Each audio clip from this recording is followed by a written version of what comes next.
आज बहुत ही पवित्र दिन है।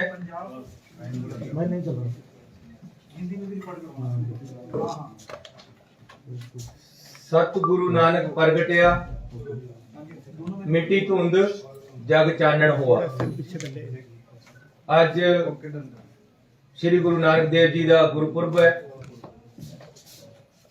मैं पूरे पंजाबियों नूं इस शुभ दिहाड़े की बहुत बहुत बधाई देना। बहुत ही महत्वपूर्ण दिन है। ते अज एक बधाई होर देनी है कि असी श्री चमकौर साहब विखे एक बहुत बड़ा म्यूजियम सिख संगतां नूं, गुरु नानक नाम लेवा संगतां नूं, पंजाबियां नूं समर्पित कीता है। ਇਹਦੇ ਵਿੱਚ 14 ਗੈਲਰੀਆਂ ਜਿਹਦੇ ਵਿੱਚ पूरे सिख इतिहास ਨੂੰ ਫਿਲਮਾਇਆ ਗਿਆ ਹੈ। एक बहुत खूबसूरत अजूबा बनया जिहदा कि मानयोग गवर्नर पंजाब ने अज उद्घाटन किया है। ये 2006 ਦੇ ਵਿੱਚ कैप्टन अमरिंदर सिंह जी की सरकार ने शुरू किया सी। उस तो बाद श्रोमणी अकाली दल की सरकार आ गई। 10 साल उन्होंने इसनूं बंद तो बंद रखिया, लेकिन हुण जदों फिर कांग्रेस सरकार आई तां जदों मैनूं टूरिज्म ते कल्चरल डिपार्टमेंट मिलिया, गुरु नानक साहब का जन्मदिन 550वां साला मनाया गया, जिसकी पूरे देश विदेश दे विच शलाघा हुई। उस तो बाद इसनूं मैं फिर दिन रात लगा के आप इसनूं बनवाया। एक बहुत ही खूबसूरत चीज बनी है। कोई टिकट नहीं है।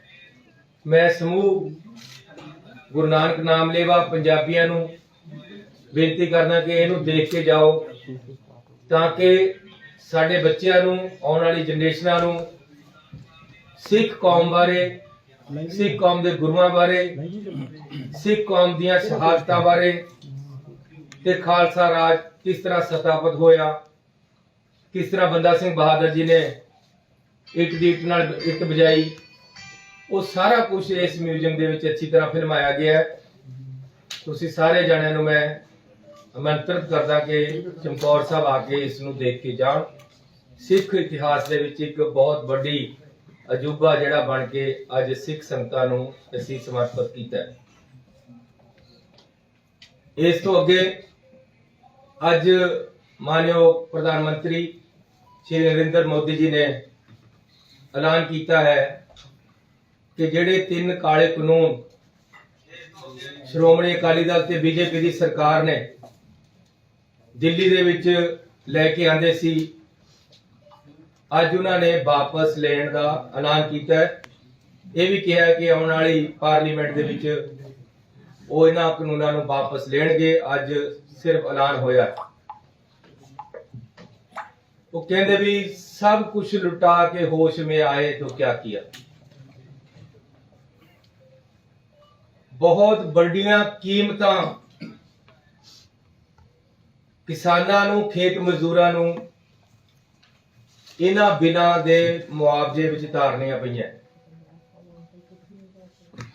ये जदों ऑर्डीनेंस ही बने सी, समझ आ जानी चाहिए सी कि देश के लोग इन्हां नूं स्वीकार नहीं कर रहे, ये नुकसानदेह है। लेकिन एक जिद करके इन्हां नूं अगे लटकाया गया। सुप्रीम कोर्ट ने इन्हां नूं रोक लगाती, फिर भी इन्हां नूं लमकाया गया।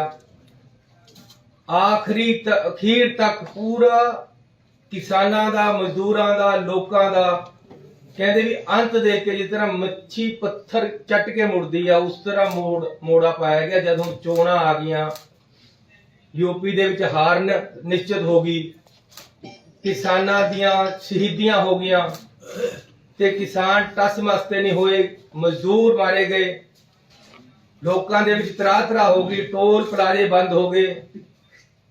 पंजाब सरकार बिल्कुल नाल किसानां दे खड़ गई। ਜਦੋਂ ਕੋਈ ਚਾਰਾ ਨਾ ਚੱਲਿਆ ਤਾਂ ਹੁਣ ਇਹਨਾਂ ਨੂੰ ਵਾਪਸ ਲੈਣੇ ਪੈ ਰਹੇ ਆ। ਅੱਜ ਵੀ ਐਲਾਨ ਹੋਇਆ ਪਾਰਲੀਮੈਂਟ ਦੇ ਜਦ ਤੱਕ ਵਾਪਸ ਨਹੀਂ ਹੁੰਦੇ ਉਦੋਂ ਤੱਕ ਅਸੀਂ ਦੇਖਾਂਗੇ, ਆਖਰੀ ਦਮ ਤੱਕ, ਜਦ ਤੱਕ ਇਹ ਵਾਪਸ ਹੋ ਕੇ ਰੱਦ ਨਹੀਂ ਹੋ ਜਾਂਦੇ। ਕਾਨੂੰਨ ਨਹੀਂ ਰੱਦ ਹੋ ਜਾਂਦਾ ਉਹਦੇ ਵਿੱਚ, ਪਾਰਲੀਮੈਂਟ ਦੇ ਵਿੱਚ, ਉਦੋਂ ਤੱਕ ਅਸੀਂ ਹੁਣ ਵਿਸ਼ਵਾਸ ਕਰਨ ਵਾਲੇ ਨਹੀਂ ਹੈ ਤੇ ਉਦੋਂ ਤੱਕ ਦੇਖਾਂਗੇ। ਨਾਲ ਨਾਲ MSP ਹੈ ਜਿਹੜੀ, ਉਹਦੀ ਵੀ ਸਾਨੂੰ ਗਰੰਟੀ ਚਾਹੀਦੀ ਹੈ। ਹੁਣ ਜਿਸ ਤਰੀਕੇ ਦੇ ਨਾਲ ਸਾਨੂੰ ਪ੍ਰੋਕਿਉਰਮੈਂਟ ਦੇ ਵਿੱਚ ਔਰ ਜਿਸ ਤਰ੍ਹਾਂ ਦੇ ਨਾਲ ਸਾਨੂੰ ਸ਼ੈਲਰਾਂ ਨੂੰ ਤੰਗ ਕੀਤਾ ਜਾਂਦਾ ਹੈ, ਵਿਸ਼ਵਾਸ ਟੁੱਟ ਗਿਆ ਹੈ। ਇਹਨੂੰ ਜੋੜਨ ਵਾਸਤੇ MSP ਹੈ ਜਿਹੜੀ, ਇਹਨੂੰ ਸਟੈਚੂਟਰੀ ਪ੍ਰੋਵੀਜ਼ਨਸ ਦੇ ਵਿੱਚ ਲੈ ਕੇ ਬਾਈ ਲਾਅ ਸਾਨੂੰ MSP ਮਿਲਣੀ ਚਾਹੀਦੀ ਹੈ। ਇਹ ਵੀ ਨਾਲ ਹੋਣਾ ਚਾਹੀਦਾ ਜਦੋਂ ਇਹ ਕਾਨੂੰਨ ਰੱਦ ਕਰਨ ਦਾ ਕਾਨੂੰਨ ਆਣਾ। ਇਹਦੀ ਜਿਹੜੀ ਸ਼ੁਰੂਆਤ ਹੈ, ਜਦੋਂ ਪ੍ਰਧਾਨ ਮੰਤਰੀ ਜੀ ਨੇ 30 ਮਈ 19 ਨੂੰ ਸਹੁੰ ਚੱਕੀ, ਉਸੇ ਦਿਨੇ ਨੀਤੀ ਆਯੋਗ ਦਾ ਏਜੰਡਾ ਜਾਰੀ ਕਰਤਾ। 15 ਦਿਨਾਂ ਬਾਅਦ ਉਹਦੀ ਮੀਟਿੰਗ ਹੋਈ 15/6/19 ਨੂੰ। ਉਹਦੇ ਵਿੱਚ ਰੀਸਟਰਕਚਰਿੰਗ ਆਫ ਐਗਰੀਕਲਚਰ ਸੈਕਟਰ ਦਾ ਏਜੰਡਾ ਜਾਰੀ ਹੋ ਕੇ 15/6/19 ਨੂੰ ਇਹਦੀ ਨੀਂਹ ਰੱਖਤੀ। ਉਹਨਾਂ ਨੇ ਇੱਕ ਸੋਚੀ ਸਮਝੀ ਸਾਜ਼ਿਸ਼ ਦੇ ਨਾਲ ਦੇਸ਼ ਨੂੰ ਪਾੜਨ ਵਾਸਤੇ ਔਰ ਦੇਸ਼ ਦੀ ਕਿਸਾਨੀ ਨੂੰ ਡਾਊਨ ਕਰਨ ਵਾਸਤੇ। ਪੰਜਾਬ ਖੇਤੀ ਪ੍ਰਧਾਨ ਸੂਬਾ ਹੈ, ਜੇ ਸਾਤੋਂ ਖੇਤੀ ਹੀ ਖੋਹ ਲਈ ਜੇ ਗਈ ਤਾਂ ਉਹਨਾਂ ਨੂੰ ਪਤਾ ਹੈ ਕਿ ਇਹਨਾਂ ਤੋਂ ਖੇਤੀ ਇਹਨਾਂ ਦੀ ਕਮਜ਼ੋਰ ਕਰ ਦੋ, ਇਹ ਕਮਜ਼ੋਰ ਹੋ ਜਾਣਗੇ। ਸਾਡੀ ਖੇਤੀ ਨੂੰ ਕਮਜ਼ੋਰ ਕਰਕੇ ਪੰਜਾਬ ਨੂੰ ਕਮਜ਼ੋਰ ਕਰਨ ਦੀ ਇੱਕ ਸੋਚੀ ਸਮਝੀ ਹੈ ਵੱਡੀ ਸਾਜ਼ਿਸ਼ ਸੀ, ਜਿਹੜੀ ਤੋਂ ਕੇਂਦਰ ਸਰਕਾਰ ਨੂੰ ਪਿੱਛੇ ਹਟਣਾ ਪਿਆ ਹੈ। ਤੇ ਅੱਜ ਮੈਂ ਕਿਸਾਨੀ ਸੰਘਰਸ਼ ਨੂੰ, ਕਿਸਾਨਾਂ ਦੀਆਂ ਯੂਨੀਅਨਾਂ ਨੂੰ, ਖੇਤ ਮਜ਼ਦੂਰਾਂ ਦੀਆਂ ਯੂਨੀਅਨਾਂ ਨੂੰ, ਪੰਜਾਬ ਔਰ ਹਿੰਦੁਸਤਾਨ ਦੇ ਲੋਕਾਂ ਨੂੰ, ਡੈਮੋਕ੍ਰੈਟਿਕ ਸਿਸਟਮ ਨੂੰ ਸ਼ਾਬਾਸ਼ੀ ਦੇਣਾ ਚਾਹੁੰਦਾ ਕਿ ਲੋਕਤੰਤਰ ਦੇ ਵਿੱਚ ਲੋਕਤੰਤਰ ਦੀ ਜਿੱਤ ਹੋਈ ਹੈ, ਲੋਕਾਂ ਦੀ ਜਿੱਤ ਹੋਈ ਹੈ, ਕਿਸਾਨੀ ਸੰਘਰਸ਼ ਦੀ ਜਿੱਤ ਹੋਈ ਹੈ, ਸੰਯੁਕਤ ਮੋਰਚੇ ਦੀ ਜਿੱਤ ਹੋਈ ਹੈ, ਖੇਤ ਮਜ਼ਦੂਰ ਦੀ ਜਿੱਤ ਹੋਈ ਹੈ, ਦੇਸ਼ ਦੇ ਹਰ ਨਾਗਰਿਕ ਦੀ ਜਿੱਤ ਹੋਈ ਹੈ। ਤੇ ਸच्चाई ਨਿੱਤਰ ਕੇ ਉੱਪਰ ਆਈ ਹੈ। ਜਿਹੜੇ ਲੋਕ ਡਿਸਟਰਬ ਕਰਨਾ ਚਾਹੁੰਦੇ ਸੀ, ਪਾੜੇ ਪਾਉਣਾ ਚਾਹੁੰਦੇ ਸੀ, ਵੋਟਾਂ ਦੀ ਰਾਜਨੀਤੀ ਕਰਦੇ, ਉਹਨਾਂ ਨੂੰ ਪਿੱਛੇ ਹਟਣਾ ਪਿਆ। ਲੇਕਿਨ ਦੇਰ ਆਏ ਦੁਰਸਤ ਆਏ। ਇਹ ਜਿਹੜਾ ਕੁਝ, ਇਸ ਦੇ ਨਾਲ ਮੈਂ ਇਹ ਵੀ ਕਹਿਣਾ ਚਾਹੁੰਦਾ ਕਿ ਆਪਣੇ ਆਪ ਨਹੀਂ ਹੋਇਆ। ਸ਼੍ਰੋਮਣੀ ਅਕਾਲੀ ਦਲ ਨੇ ਮੋਢਾ ਦਿੱਤਾ, ਉਹਨਾਂ ਨੂੰ ਇਹ ਵਿਸ਼ਵਾਸ ਦਵਾਤਾ ਕਿ ਜੀ ਕਿਸਾਨੀ ਸਾਡੇ ਨਾਲ ਹੈ ਤੇ ਅਸੀਂ ਤੁਹਾਡੇ ਨਾਲ ਹੈ, ਸਾਡੀ ਮਿਨਿਸਟਰੀ ਹਰੀ ਰਹੇ। ਕਦੇ ਇਹ ਕਾਨੂੰਨ ਨਹੀਂ ਆਣੇ ਸੀ ਜੇ ਪੰਜਾਬ ਔਰ ਦੇਸ਼ ਦੀ ਕਿਸਾਨੀ ਦੇ ਨਾਮ ਤੇ ਸ਼੍ਰੋਮਣੀ ਅਕਾਲੀ ਦਲ ਉਹਨਾਂ ਨੂੰ ਮੋਢਾ ਨਾ ਦਿੰਦਾ। ਇਹ ਉਹਨਾਂ ਨੇ ਆਪਣਾ ਮੋਢਾ ਦਿੱਤਾ, ਅਗਲੇ ਨੇ ਬੰਦੂਕ ਧਰੀ।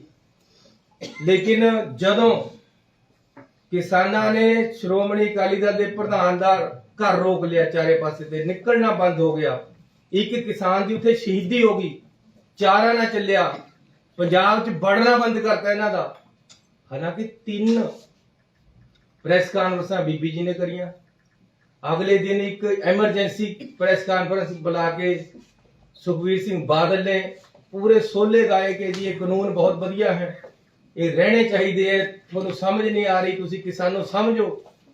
ਇੱਥੇ ਤੱਕ ਕਿ ਪ੍ਰਕਾਸ਼ ਸਿੰਘ ਬਾਦਲ ਬਜ਼ੁਰਗ ਹੋਣ ਦੇ ਬਾਵਜੂਦ ਵੀ ਉਹਨਾਂ ਤੋਂ ਵੀ ਇੱਕ ਪ੍ਰੈਸ ਕਾਨਫਰੰਸ ਕਰਾ ਕੇ ਉਹਨਾਂ ਤੋਂ ਵੀ ਬਿਆਨ ਦਵਾ ਦਿੱਤਾ ਗਿਆ ਕਿ ਜੀ ਇਹ ਕਾਨੂੰਨ ਚੰਗੇ ਹੈ। ਜਦ ਕਿਸਾਨਾਂ ਨੇ ਚਾਰੇ ਪਾਸੇ ਤੇ ਰੋਕ ਲਏ, ਇਹਨਾਂ ਨੇ ਵਾਪਸ ਲਏ, ਆਪਣੇ ਆਪ ਨੂੰ ਉੱਥੇ ਤੇ ਨਿਕਲ ਕੇ ਆਏ ਮਿਨਿਸਟਰੀ ਚੋਂ। ਲੇਕਿਨ ਅੱਜ ਵੀ ਮੈਨੂੰ ਇਹਨਾਂ ਦੇ ਸਮਝੌਤੇ ਦਿਖ ਰਹੇ। ਅੱਜ ਵੀ ਇਹੀ ਕਹਿੰਦੇ ਕਿ ਜਦ ਤੱਕ ਕਾਨੂੰਨ ਵਾਪਸ ਨਹੀਂ ਲੈਂਦੇ, ਜਦ ਤੱਕ ਅਸੀਂ ਵੱਖਰੇ ਹਾਂ। ਇਹਦਾ ਮਤਲਬ ਹੈ ਸਾਜ਼ਿਸ਼ ਕਈ ਪਾਸੇ ਤੋਂ ਹੋਈ ਹੈ ਤੇ ਕਈ ਪਾਸੇ ਇਹਨਾਂ ਦੇ ਨਾਲ ਰਲ ਕੇ ਅੱਗੇ ਨੂੰ ਵੀ ਪੰਜਾਬ ਦਾ ਨੁਕਸਾਨ ਕਰ ਸਕਦੇ ਹੈ। ਇਸ ਲਈ ਮੈਂ ਆਮ ਆਦਮੀ ਵਾਲਿਆਂ ਨੂੰ ਬੇਨਤੀ ਕਰਨਾ ਚਾਹੁੰਦਾ ਕਿ ਤੁਸੀਂ ਅੱਜ ਵੀ ਸੋਲੇ ਗਾਤੇ ਕਿ ਜੀ ਇਹ ਕਾਨੂੰਨ ਰੱਦ ਹੋਏ ਆ, ਇਹਦੇ ਚ ਇੰਨੇ ਬੰਦੇ ਮਰ ਗਏ ਆ, ਇਹ ਹੋਇਆ ਉਹ ਹੋਇਆ। ਤੁਸੀਂ ਤਾਂ ਭਾਈ ਆਪ ਇਹ ਕਾਨੂੰਨ ਨੂੰ, ਇਹਨਾਂ ਚੋਂ ਜਿਹੜਾ ਸਭ ਤੋਂ ਖਤਰਨਾਕ ਕਾਨੂੰਨ ਹੈ, farmers produce trade and commerce promotion and facilitation act 2020, ਉਹਦੀ ਨੋਟੀਫਿਕੇਸ਼ਨ, ਉਹਨੂੰ ਲਾਗੂ ਦਿੱਲੀ ਦੇ ਵਿੱਚ ਕੀਤਾ ਗਿਆ ਕੇਜਰੀਵਾਲ ਜੀ ਵੱਲੋਂ। ਮੈਂ ਉਹਨਾਂ ਨੂੰ ਬੇਨਤੀ ਕਰਨਾ ਚਾਹੁੰਦਾ ਹਾਂ ਕਿ ਕੇਂਦਰ ਸਰਕਾਰ ਨੇ ਰੱਦ ਕਰਨੇ ਦਾ ਐਲਾਨ ਕਰਤਾ ਹੈ, ਕਿਰਪਾ ਤੁਸੀਂ ਵੀ ਕਰੋ। ਇਸ ਤੋਂ ਪਹਿਲਾਂ ਕਿ ਪਾਰਲੀਮੈਂਟ ਬੁਲਾ ਕੇ ਨਰਿੰਦਰ ਮੋਦੀ ਜੀ ਨੂੰ ਰੱਦ ਕਰਨ, ਆਪਣੇ ਉੱਪਰੋਂ ਕਾਲਖ ਲਾ ਲਓ ਤੇ ਇਹ ਨੋਟੀਫਿਕੇਸ਼ਨ ਰੱਦ ਕਰਕੇ ਇਹਨਾਂ ਨੂੰ ਰੱਦ ਕਰ ਦਿਓ ਜਿਹੜਾ ਤੁਸੀਂ ਕੀਤਾ ਹੋਇਆ। ਇਹ ਕਾਨੂੰਨ ਤਾਂ ਆਮ ਆਦਮੀ ਪਾਰਟੀ ਨੇ ਵੀ ਫੈਸਿਲਿਟੇਟ ਕੀਤੇ, ਉਹਨਾਂ ਨੇ ਨੋਟੀਫਿਕੇਸ਼ਨ ਕਰਕੇ ਦਿੱਲੀ ਦੇ ਵਿੱਚ ਲਾਗੂ ਕੀਤੇ ਹੈ, ਤੇ ਇੱਥੇ ਆ ਕੇ ਕਹਿੰਦੇ ਜੀ ਅਸੀਂ ਇਹਨਾਂ ਕਾਨੂੰਨਾਂ ਦੇ ਖਿਲਾਫ ਹੈ, ਵੋਟਾਂ ਲੈਣੀਆਂ ਕਿਸਾਨਾਂ ਦੀਆਂ। ਦਿੱਲੀ ਦੇ ਵਿੱਚ ਕਿਸਾਨਾਂ ਨੂੰ ਪਾਣੀ ਫ੍ਰੀ ਨਹੀਂ ਦਿੰਦੇ, ਬਿਜਲੀ ਫ੍ਰੀ ਨਹੀਂ ਦਿੰਦੇ, ਇੱਥੇ ਆ ਕੇ ਕਹਿੰਦੇ ਅਸੀਂ ਵੋਟਾਂ ਲੈਣੀਆਂ। ਲੇਕਿਨ ਮੈਂ ਕਹਿੰਦਾ ਇਹਨਾਂ ਤੋਂ ਵੋਟਾਂ ਦੀ ਰਾਜਨੀਤੀ ਨਹੀਂ ਹੋਣੀ ਚਾਹੀਦੀ। ਇਹ ਰਾਜਨੀਤਿਕ ਗੱਲ ਨਹੀਂ ਹੈ, ਇਹ ਸਮਾਜ ਔਰ ਦੇਸ਼ ਦੀ ਏਕਤਾ, ਅਖੰਡਤਾ ਔਰ ਕਿਸਾਨੀ, ਜਿਹੜਾ ਕਿ ਸਾਡਾ ਅੰਨਦਾਤਾ ਹੈ, ਉਸ ਨੂੰ ਭਿਖਾਰੀ ਬਣਾਉਣ ਦੀ ਜਿਹੜੀ ਸੋਚ ਹੈ, ਉਸ ਦੇ ਖਿਲਾਫ ਇਹ ਸੰਘਰਸ਼ ਜਿਹੜਾ ਹੋਇਆ ਸੰਯੁਕਤ ਮੋਰਚਾ ਦਾ, ਅੱਜ ਉਸ ਦੀ ਜਿੱਤ ਹੋਈ ਹੈ। ਮੈਂ ਸੰਯੁਕਤ ਮੋਰਚਾ ਨੂੰ, ਖੇਤ ਮਜ਼ਦੂਰਾਂ ਨੂੰ, ਕਿਸਾਨਾਂ ਨੂੰ, ਪੰਜਾਬ ਦੇ ਲੋਕਾਂ ਨੂੰ, ਦੇਸ਼ ਦੇ ਲੋਕਾਂ ਨੂੰ, ਡੈਮੋਕ੍ਰੈਟਿਕ ਸਿਸਟਮ ਨੂੰ ਵਧਾਈ ਦਿੰਦਾ, ਜਿਹੜਾ ਕਿ ਇਹ ਕਾਨੂੰਨ ਵਾਪਸ ਲਏ ਗਏ ਹੈ। ਵਾਪਸ ਅਜੇ ਹੋਣੇ ਹੈ, ਜਦ ਤੱਕ ਇਹ ਵਾਪਸ ਨਹੀਂ ਹੁੰਦੇ ਸਾਨੂੰ ਪਹਿਰਾ ਦੇਣ ਦੀ ਲੋੜ ਹੈ, ਸਾਨੂੰ ਚੁਕੰਨੇ ਲੈਣ ਦੀ ਲੋੜ ਹੈ। ਇਹ ਨਾ ਹੋਣ ਕਿ ਜੀ ਲੱਡੂ ਮੁੱਕ ਗਏ, ਯਾਰ ਨੇ ਟੁੱਟ ਗਏ, ਭੈੜੀ ਯਾਰੀ ਲੱਡੂਆਂ ਦੀ, ਵੋਟਾਂ ਤੱਕ ਸੀਮਤ ਨਾ ਰਹਿਣ ਇਹ ਲੋਕ। ਇਹ ਕਾਨੂੰਨ ਵਾਪਸ ਦਵਾਉਣੇ ਹੈ ਤੇ MSP ਜਿਹੜਾ ਉਹ ਕਾਨੂੰਨ ਦੇ ਰੂਪ ਵਿੱਚ ਮਿਲੇ। ਤੇ ਮੈਂ ਬੇਨਤੀ ਕਰਨਾ ਚਾਹੁੰਦਾ ਕਿ ਸਰਕਾਰ ਪੰਜਾਬ ਦੇ ਵਿੱਚ ਕਿਸਾਨ ਹਿਤੈਸ਼ੀ ਹੈ, ਮਜ਼ਦੂਰ ਹਿਤੈਸ਼ੀ ਹੈ, ਹਰ ਵਰਗ ਦੇ ਨਾਲ ਅਸੀਂ ਮਿਲ ਕੇ ਚੱਲਦੇ ਹਾਂ। ਤੇ ਜਿਹੜੇ ਕਿਸਾਨ, ਮੈਂ ਪਹਿਲਾਂ ਐਲਾਨ ਕਰ ਚੁੱਕਿਆ, ਇਹਦੇ ਵਿੱਚ ਸੰਘਰਸ਼ ਦੇ ਵਿੱਚ ਸ਼ਹੀਦ ਹੋਏ ਹੈ, ਇਹ ਕੋਈ ਮੈਂ ਅੱਜ ਨਹੀਂ ਕਹਿ ਰਿਹਾ, ਮੈਂ ਪਹਿਲੇ ਦਿਨ ਤੋਂ ਕਹਿ ਰਿਹਾ, ਤੇ ਅਸੀਂ ਦੇ ਵੀ ਰਹੇ ਨੌਕਰੀਆਂ, ਅਸੀਂ ਸਾਰਿਆਂ ਨੂੰ, ਉਹਨਾਂ ਨੂੰ ਇੱਕ ਪਰਿਵਾਰ ਨੂੰ ਨੌਕਰੀ ਦੇ ਰਹੇ ਦਵਾਂਗੇ। ਤੇ ਨਾਲ ਇੱਕ ਮੈਮੋਰੀਅਲ ਇਸ ਸੰਘਰਸ਼ ਦੇ ਨਾਮ ਤੇ, ਕਿਸਾਨ ਯੂਨੀਅਨ ਜਿਸ ਤਰ੍ਹਾਂ ਉਹਦਾ ਨਾਮ ਦੱਸਣਗੇ, ਐਸੀ ਇੱਕ ਪੰਜਾਬ ਦੇ ਵਿੱਚ ਢੁਕਵੀਂ ਜਗ੍ਹਾ ਤੇ ਵੱਡਾ ਮੈਮੋਰੀਅਲ ਇਸ ਸੰਘਰਸ਼ ਦੇ, ਕਿਉਂਕਿ ਲੋਕਾਂ ਦਾ ਸੰਘਰਸ਼ ਹੈ। ਆਜ਼ਾਦੀ ਤੋਂ ਬਾਅਦ ਜੇ ਕੋਈ ਵੱਡਾ ਸੰਘਰਸ਼ ਚੱਲਿਆ ਤਾਂ ਇਹ ਹੈ, ਜਿਹਨੇ ਪੰਜਾਬ ਹੀ ਨਹੀਂ ਪੂਰੇ ਦੇਸ਼ ਵਿੱਚ ਡੈਮੋਕ੍ਰੈਟਿਕ ਸਿਸਟਮ ਨੂੰ ਤਗੜਾ ਕੀਤਾ ਹੈ, ਡਿਕਟੇਟਰਸ਼ਿਪ ਨੂੰ ਨੱਥ ਪਾਈ ਹੈ, ਡਿਕਟੇਟਰਸ਼ਿਪ ਨੂੰ ਕਿਹਾ ਕਿ ਇੱਥੇ ਤੁਹਾਡੇ ਵਾਸਤੇ ਕੋਈ ਜਗ੍ਹਾ ਨਹੀਂ ਹੈ, ਇਹ ਲੋਕਾਂ ਦਾ ਰਾਜ ਹੈ, ਲੋਕਾਂ ਦੇ ਮੁਤਾਬਕ ਚੱਲੇਗਾ, ਤੁਸੀਂ ਇੱਕ ਤਰਫਾ ਡਿਸੀਜਨ ਨਹੀਂ ਕਰ ਸਕਦੇ। ਇਹ ਨਹੀਂ ਹੈ ਕਿ ਵੋਟਾਂ ਪਾਰਲੀਮੈਂਟ 'ਚ ਪਈਆਂ ਹੀ ਨਹੀਂ ਤੁਹਾਨੂੰ ਪੂਰੀਆਂ, ਤੁਸੀਂ ਕਾਨੂੰਨ ਲਾਗੂ ਕਰਤਾ, ਰਾਜ ਸਭਾ 'ਚ ਵੋਟਾਂ ਪਾਈਆਂ ਹੀ ਨਹੀਂ, ਕਾਨੂੰਨ ਲਾਗੂ ਕਰਤਾ। ਇਸ ਤਰ੍ਹਾਂ ਨਹੀਂ ਚੱਲਣਾ, ਲੋਕਾਂ ਦਾ ਹੀ ਰਾਜ ਚੱਲਣਾ। ਮੁੜ ਕੇ ਦੇਸ਼ ਦੇ ਵਿੱਚ ਇੱਕ ਡੈਮੋਕ੍ਰੈਟਿਕ ਸਿਸਟਮ ਸਹੀ ਤਰੀਕੇ ਨਾਲ ਚੱਲੇ, ਲੋਕਤੰਤਰ ਸਹੀ ਤਰੀਕੇ ਨਾਲ ਚੱਲੇ, ਉਹ ਹੋਇਆ। ਇਸ ਲਈ ਅਸੀਂ ਇਸ ਸੰਘਰਸ਼ ਦਾ ਇੱਕ ਮੈਮੋਰੀਅਲ ਪੰਜਾਬ ਦੇ ਵਿੱਚ ਬਣਾਵਾਂਗੇ ਔਰ ਵੱਡੇ ਪੱਧਰ ਦਾ ਬਣੇਗਾ। ਪੰਜਾਬ ਸਰਕਾਰ ਵੱਲੋਂ ਵਿਧਾਨ ਸਭਾ ਦਾ ਸਪੈਸ਼ਲ ਸੈਸ਼ਨ ਬੁਲਾ ਕੇ ਇਹ ਕਾਨੂੰਨਾਂ ਨੂੰ ਰੱਦ ਕੀਤਾ ਗਿਆ ਹੈ। ਇਸ ਤੋਂ ਉੱਪਰ ਅਕਾਲੀ ਦਲ ਵੱਲੋਂ 2013 ਵਿੱਚ ਇਹੀ ਕਾਨੂੰਨ ਜਿਹੜੇ ਲੈ ਕੇ ਆਦੇ ਸੀ, ਸਾਡੀ ਸਰਕਾਰ ਨੇ, ਜਿਹੜੀ ਲੋਕਾਂ ਦੀ ਅੱਜ ਸਰਕਾਰ ਪੰਜਾਬ ਦੇ ਵਿੱਚ, ਉਸ ਨੇ ਰੱਦ ਕੀਤਾ ਹੈ ਇਹਨਾਂ ਕਾਨੂੰਨਾਂ ਨੂੰ। 13 ਵਾਲਾ ਕਾਨੂੰਨ ਪੰਜਾਬ ਦਾ ਵੀ ਅਸੀਂ ਰੱਦ ਕੀਤਾ ਤੇ ਅਮੈਂਡਮੈਂਟਾਂ ਉਹ ਵੀ ਲਿਆਏ ਜਿਹੜੀਆਂ ਕਿਤੇ ਖਰਾਬ ਸੀ, ਸੋ ਅਸੀਂ ਉਹ ਵੀ ਕੀਤਾ ਜੋ ਪੰਜਾਬ ਸਰਕਾਰ ਵੱਲੋਂ ਗਲਤ ਕੀਤਾ ਗਿਆ ਸੀ। ਕੇਂਦਰ ਦੇ ਵੀ ਕਾਨੂੰਨ ਅਸੀਂ ਰੱਦ ਕਰਨ ਵਾਸਤੇ ਰੈਜੂਲੇਸ਼ਨ ਲਿਆ ਕੇ ਇੱਕ ਆਪਣੇ ਆਪ ਨੂੰ ਵਿਧਾਨ ਸਭਾ ਚੋਂ ਨਿਰਦੇਸ਼ ਜਾਰੀ ਕਰਾਏ ਹੈ ਕਿ ਇਹ ਕਾਨੂੰਨ ਪੰਜਾਬ ਦੇ ਵਿੱਚ ਲਾਗੂ ਨਾ ਹੋਵੇ। ਪੰਜਾਬ ਦਾ ਰਵੱਈਆ ਦੇਖ ਕੇ, ਸਰਕਾਰ ਦਾ ਰਵੱਈਆ ਦੇਖ ਕੇ, ਏਕਤਾ ਦੇਖ ਕੇ, ਪਰ 3 ਦਿਨ ਪਹਿਲਾਂ ਤਾਂ ਅਜੇ ਮੇਰੀ ਕਿਸਾਨਾਂ ਦੇ ਨਾਲ ਮੀਟਿੰਗ ਹੋਈ ਤੇ ਉੱਥੇ ਅਸੀਂ ਪੂਰੀ ਏਕਤਾ ਦਿਖਾਈ ਹੈ ਕਿਸਾਨਾਂ ਦੇ ਨਾਲ, ਕਿਸਾਨਾਂ ਦੀਆਂ ਸਾਰੀਆਂ ਮੰਗਾਂ ਮੰਨੀਆਂ। ਕੇਂਦਰ ਨੂੰ ਸਮਝ ਆ ਗਈ ਕਿ ਪੰਜਾਬ ਸਰਕਾਰ, ਕਿਸਾਨ, ਮਜ਼ਦੂਰ, ਪੰਜਾਬ ਇੱਕ ਤਰਫ ਖੜਾ ਹੈ। ਇਸ ਲਈ ਇਹ ਕਾਨੂੰਨ ਰੱਦ ਕੀਤੇ ਗਏ ਹੈ। ਮੈਂ ਹੁਣ ਅੱਗੇ ਇੱਕ ਬੇਨਤੀ ਕਰਨਾ ਚਾਹੁੰਦਾ ਕਿ BSF ਦਾ ਜਿਹੜਾ ਦਾਇਰਾ ਵਧਿਆ ਹੈ, ਇਹ ਵੀ ਵੱਡੀ ਲੜਾਈ ਹੈ ਜਿਹੜੀ ਪੰਜਾਬ ਦੇ ਲੋਕਾਂ ਨੂੰ ਲੜਨੀ ਪਏਗੀ ਤੇ ਆਪਾਂ ਨੇ ਲੜਨੀ ਹੈ। ਇਹ ਦਾਇਰਾ ਵਾਪਸ 5 ਕਿਲੋਮੀਟਰ ਤੱਕ ਜਾਵੇ ਇਸ ਵਾਸਤੇ ਸੰਘਰਸ਼ ਵਿੱਢਣਾ ਹੈ। ਅਸੀਂ ਵਿਧਾਨ ਸਭਾ ਦੇ ਵਿੱਚ ਪਾਸ ਕਰ ਚੁੱਕੇ ਹਾਂ, ਸਾਰੀਆਂ ਪਾਰਟੀਆਂ ਦਾ ਇੱਕ ਵਫਦ ਬੁਲਾ ਕੇ ਉਹਨਾਂ ਨੂੰ ਬੇਨਤੀ ਕਰਕੇ ਡਿਸਕਸ਼ਨ ਕਰ ਚੁੱਕੇ ਹਾਂ। ਜੋ ਮਤਾ ਉਹਨਾਂ ਨੇ ਕਿਹਾ ਸੀ ਵਿਧਾਨ ਸਭਾ ਬੁਲਾ ਕੇ ਪਾਇਆ ਹੈ। ਹੁਣ ਇਹ ਸੰਘਰਸ਼ ਇਸ ਤੋਂ ਅੱਗੇ ਵਧਣਾ ਹੈ।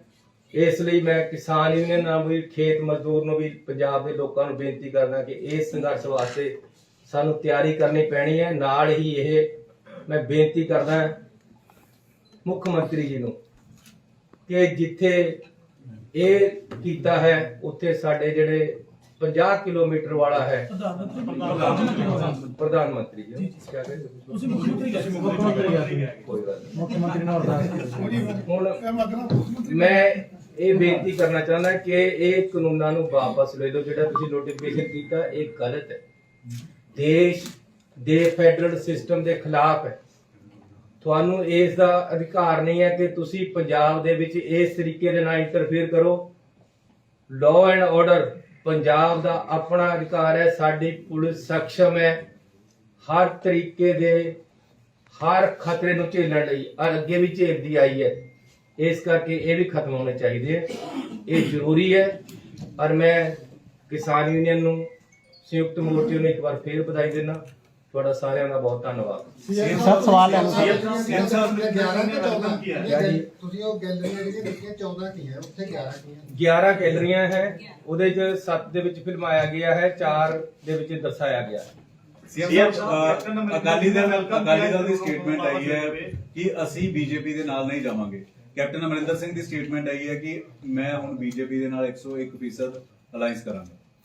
ਇਹ ਇੱਕੋ ਥਾਲੀ ਦੇ ਚੱਟੇ ਵੱਟੇ ਆ ਸਾਰੇ। ਮੈਂ ਤੁਹਾਨੂੰ ਦੱਸ ਦਿੰਦਾ, ਪਹਿਲਾਂ ਵੀ ਇਕੱਠੇ ਸੀਗੇ, ਅੱਜ ਵੀ ਇਕੱਠੇ ਆ ਤੇ ਅੱਗੇ ਨੂੰ ਵੀ ਇਹਨਾਂ ਨੇ ਇਕੱਠੇ ਰਹਿਣਾ। ਤੇ ਪੰਜਾਬ ਨੂੰ ਲੁੱਟਣ ਵਿੱਚ ਸਾਰੇ ਇਕੱਠੇ ਹੋ ਇਹਨਾਂ ਦੇ ਇਕੱਠੇ ਹੋਣ ਕਰਕੇ ਕਾਂਗਰਸ ਨੂੰ ਕਿੰਨਾ ਕੁ ਨੁਕਸਾਨ ਹੋਏਗਾ? ਸਾਨੂੰ ਤਾਂ ਫਾਇਦਾ ਹੋਣਾ, ਨੁਕਸਾਨ ਤਾਂ ਕਿਉਂ ਹੋਣਾ? ਸੀਐਮ ਸਾਹਿਬ ਕਿਸਾਨ ਖੁਦਕਸ਼ੀਆਂ ਕਰਕੇ ਗਏ ਆ ਜਾਂ ਕਿਸਾਨ ਸੰਘਰਸ਼ ਦੇ ਦੌਰਾਨ ਤੁਸੀਂ ਉਹਨਾਂ ਨੂੰ ਕਿਹਾ ਵੀ ਇੱਕ ਪਰਿਵਾਰ ਨੂੰ ਨੌਕਰੀ ਦੇਵਾਂਗੇ। ਏਦਾਂ ਹੀ ਜਿਹੜੀਆਂ ਖੇਤ ਮਜ਼ਦੂਰ ਯੂਨੀਅਨ ਆ ਉਹ ਵੀ ਵਾਰ-ਵਾਰ ਮੈਂ ਫੇਰ ਕਿਹਾ ਜੀ, ਖੇਤ ਮਜ਼ਦੂਰ ਤੇ ਕਿਸਾਨ, ਮੈਂ ਇਕੱਲਾ ਨਹੀਂ ਸ਼ਬਦ ਵਰਤਿਆ, ਮੈਂ ਦੋਨੋਂ ਵਰਤੇ। ਜਿਹੜੇ ਖੇਤ ਮਜ਼ਦੂਰ ਸ਼ਹੀਦ ਹੋ ਗਏ ਆ, ਜਿਹੜੇ ਕਿਸਾਨ ਸ਼ਹੀਦ ਹੋ ਗਏ, ਉਹ ਸਾਰੇ ਸਾਡੇ ਆਪਣੇ ਆ। ਅਸੀਂ ਸਾਰਿਆਂ ਨੂੰ ਇੱਕ ਇੱਕ ਪਰਿਵਾਰ ਨੂੰ ਇੱਕ ਇੱਕ ਨੌਕਰੀ ਦੇਵਾਂਗੇ। ਜੰਨੀ ਸਾਹਿਬ ਇੱਕ ਮਿੰਟ, ਜੰਨੀ ਸਾਹਿਬ ਇਹ ਸੰਘਰਸ਼ ਤਕਰੀਬਨ 1 ਸਾਲ ਚੱਲਿਆ। ਉਹ ਸਭ ਤੋਂ ਪਹਿਲਾਂ ਪੰਜਾਬ ਸਟਾਰਟ ਹੋਇਆ, ਰੇਲਾਂ ਰੋਕੀਆਂ ਗਈਆਂ, ਟਰੈਕ ਰੋਕੇ ਗਏ, ਬਹੁਤ ਕੁਝ ਹੋਇਆ। 1 ਸਾਲ ਤੱਕ ਪੰਜਾਬ ਦੇ ਵਿੱਚ ਕਾਰੋਬਾਰ ਇੱਕ ਚੀਜ਼ਾਂ ਅਲੱਗ-ਅਲੱਗ ਠੱਪ ਰਹੀਆਂ, ਬੰਦ ਰਹੀਆਂ। ਔਰ ਉਹਦਾ ਤੁਸੀਂ ਕਿੰਨਾ ਕੁ ਆਕਲਨ ਕਰਦੇ, ਕਿੰਨਾ ਕੁ ਪੰਜਾਬ ਨੂੰ ਦਾ ਨੁਕਸਾਨ ਕਰਨਾ ਪਿਆ? ਸੰਘਰਸ਼ ਬਹੁਤ ਦਾ ਯੋਗਦਾਨ ਪਾਇਆ ਤੇ ਪੰਜਾਬ ਦਾ ਕਿੰਨਾ ਕੁ ਨੁਕਸਾਨ ਹੋਇਆ? ਤੁਹਾਡਾ ਬਿਲਕੁਲ ਅੱਛਾ ਸਵਾਲ ਹੈ, ਮੈਂ ਲਿਖ ਕੇ ਵੀ ਲਿਆ ਸੀ। ਇਹ ਗੱਲ ਮੈਂ ਜੇ ਬੋਲਣੀ ਹੈ ਕਿ ਕੇਂਦਰ ਸਰਕਾਰ ਜਿੰਨਾ ਨੁਕਸਾਨ ਹੋਇਆ ਸਰਕਾਰਾਂ ਦਾ ਤੇ ਕਿਸਾਨਾਂ ਦਾ, ਉਹਦਾ ਮੁਆਵਜ਼ਾ ਦੇਵੇ। ਕੇਂਦਰ ਸਰਕਾਰ ਇੱਕ ਪੈਕੇਜ ਲੈ ਕੇ ਆਵੇ ਕਿਸਾਨਾਂ ਦੀ ਮੰਦੀ ਹਾਲਤ ਜਿਹੜੀ ਉਹਨਾਂ ਨੇ ਕੀਤੀ ਹੋਈ ਹੈ ਤੇ ਕੀਤੀ ਹੈ, ਉਹਦੇ ਵਾਸਤੇ ਇਹਨਾਂ ਦੇ ਕਰਜ਼ੇ ਮਾਫ ਕਰਨ ਦਾ, ਇਹਨਾਂ ਵਾਸਤੇ ਇੱਕ ਅੱਛਾ ਪੈਕੇਜ ਪੰਜਾਬ ਸਰਕਾਰ ਨੂੰ ਦੇਵੇ ਜਾਂ ਕਿਸਾਨਾਂ ਨੂੰ ਸਿੱਧਾ ਦੇਵੇ, ਜਿਹਦੇ ਨਾਲ ਨੁਕਸਾਨ ਦੀ ਭਰਪਾਈ ਹੋਵੇ। ਮੱਲਮਾਂ ਲਾਉਣ ਦੀ ਕੋਸ਼ਿਸ਼ ਕਰੇ ਕਿ ਕੇਂਦਰ ਸਰਕਾਰ ਬਹੁਤ ਜ਼ਖਮ ਦਿੱਤੇ ਆ ਪਿਛਲੇ ਦਿਨਾਂ ਦੇ ਵਿੱਚ। ਕੋਈ ਜ਼ਰੂਰਤ ਨਹੀਂ ਸੀ ਇਸ ਸੰਘਰਸ਼ ਨੂੰ ਐਡਾ ਲੰਬਾ ਖਿੱਚਣ ਦੀ। ਉਹਨਾਂ ਨੇ ਕਿਸ ਰੀਤੀ ਦੇ ਨਾਲ ਖਿੱਚਿਆ ਇਸ ਬਾਰੇ ਮੈਂ ਨਹੀਂ ਕੁਝ ਕਹਿਣਾ ਚਾਹੁੰਦਾ, ਲੇਕਿਨ ਮੁਆਵਜ਼ਾ ਮਿਲਣਾ ਬਹੁਤ ਜ਼ਰੂਰੀ ਹੈ। ਇਹ ਕਿੰਨਾ ਨੁਕਸਾਨ ਹੋਇਆ ਪੰਜਾਬ ਸਰਕਾਰ ਦਾ ਕਰੋੜਾਂ ਰੁਪਏ ਦਾ ਨੁਕਸਾਨ ਹੋ ਗਿਆ ਹੈ। ਦੇਖੋ ਤਾਂ ਸਹੀ, ਚਾਰੇ ਪਾਸੇ ਨੁਕਸਾਨ ਹੀ ਨੁਕਸਾਨ ਨੇ। ਇਹ ਤਾਂ ਹੁਣ ਅਸੀਂ ਦੱਸਾਂਗੇ ਤੁਹਾਨੂੰ। ਸੀਐਮ ਸਾਹਿਬ ਪਾਰਲੀਮੈਂਟ ਸੈਸ਼ਨ ਨੂੰ ਲੈ ਕੇ ਕਿਸਾਨ ਹਾਲੇ ਵੀ ਕਹਿ ਰਹੇ ਆ ਕਿ ਅਸੀਂ ਜਾਵਾਂਗੇ ਜੱਥੇ ਲੈ ਕੇ ਦਿੱਲੀ ਵੱਲ ਰਵਾਨਾ ਹੋਵਾਂਗੇ, ਹਾਲੇ ਵੀ ਇਸੇ ਗੱਲ ਤੇ ਅੜੇ ਹੋਏ ਨੇ। ਤੁਹਾਡੀ ਪਾਰਟੀ ਦਾ ਸਟੈਂਡ ਤੇ ਸਪੋਰਟ ਕੀ ਰਹੇਗਾ ਉਸ ਨੂੰ ਲੈ ਕੇ? ਦੇਖੋ, ਸਾਡਾ ਸਰਕਾਰ ਦਾ ਵੀ ਦੱਸ ਦੇਣਾ, ਮੈਂ ਪਾਰਟੀ ਦਾ ਵੀ ਦੱਸ ਦੇਣਾ ਕਿ ਸਾਡਾ ਇੱਕ ਹੀ ਏਜੰਡਾ ਹੈ ਕਿ ਅਸੀਂ ਕਿਸਾਨਾਂ ਤੇ ਖੇਤ ਮਜ਼ਦੂਰਾਂ ਦੇ ਪੰਜਾਬ ਦੇ ਹਿੱਤਾਂ ਦੇ ਨਾਲ ਹੈ। ਜਿਵੇਂ ਉਹਨਾਂ ਦਾ ਫੈਸਲਾ ਹੋਏਗਾ ਅਸੀਂ ਉਸ ਤਰ੍ਹਾਂ ਹੀ ਨਾਲ ਖੜੇ। ਕਿਸਾਨ ਅੰਦੋਲਨ ਦੌਰਾਨ ਕਿਸਾਨ ਜਿਹੜੇ ਸ਼ਹੀਦ ਹੋਏ ਨੇ ਉਹਨਾਂ ਨੂੰ ਸ਼ਹੀਦ ਦਾ ਦਰਜਾ ਦਿਵਾਉਣ ਲਈ ਤੁਹਾਡੇ ਵੱਲੋਂ ਕੋਈ ਅਪੀਲ ਦਲੀਲ ਜਿਹੜੀ ਹੈਗੀ ਪੀਐਮ ਮੋਦੀ ਤੱਕ? ਅਸੀਂ ਤਾਂ ਮੰਨਦੇ ਹਾਂ ਉਹਨਾਂ ਨੂੰ ਸ਼ਹੀਦ, ਅਸੀਂ ਉਹਨਾਂ ਤੇ ਕਾਹਨੂੰ ਆਉਣਾ? ਅਸੀਂ ਦੇ ਮੁੱਖ ਮੰਤਰੀ ਸਾਹਿਬ, ਇੱਕ ਇਹ ਜਿਹੜੀ ਗੱਲ ਕਹੀ ਬੀਐਸਐਫ ਵਾਲੀ ਬੜੀ ਸੀਰੀਅਸ ਹੈ।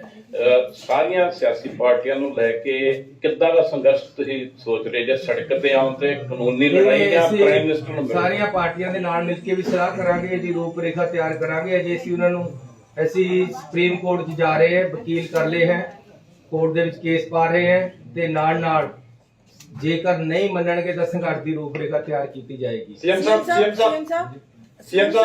ਸਰ ਇੱਕ ਤੁਸੀਂ ਐਲਾਨ ਕੀਤਾ ਸੀ ਕਿ 5.5 ਰੁਪਏ ਰੇਤੇ ਦਾ ਫੁੱਟ ਤੈਅ ਕੀਤਾ ਗਿਆ ਪਰ ਉਹ ਤੁਹਾਡੇ ਜ਼ਿਲ੍ਹੇ 'ਚ ਮਹਿੰਗਾ ਪਤਾ ਕਿਆ ਜੀ, ਅੱਜ ਫੇਰ ਕਿਸ ਟਾਈਮ ਸਰ ਜ਼ਰੂਰੀ ਹੈ ਜੀ ਸਰ ਤੁਹਾਡੇ ਤੁਸੀਂ ਜਿਹੜੀ ਆਮ ਮਰਜ਼ੀ ਕੀਤਾ ਕਰ ਲਿਓ, ਲੇਕਿਨ ਅੱਜ ਫੇਰ ਸਰ ਮੇਰੀ ਫੁੱਟ ਟੈਕਸ ਵੀ ਲਿਆ ਜਾ ਰਿਹਾ ਡਾਇਵਰਟ ਹੋ ਜਾਏਗੀ, ਸਾਰੇ ਗੱਲ ਕੁਝ ਨਹੀਂ ਰਹੇਗਾ, ਫਿਕਰ ਨਾ ਕਰੋ।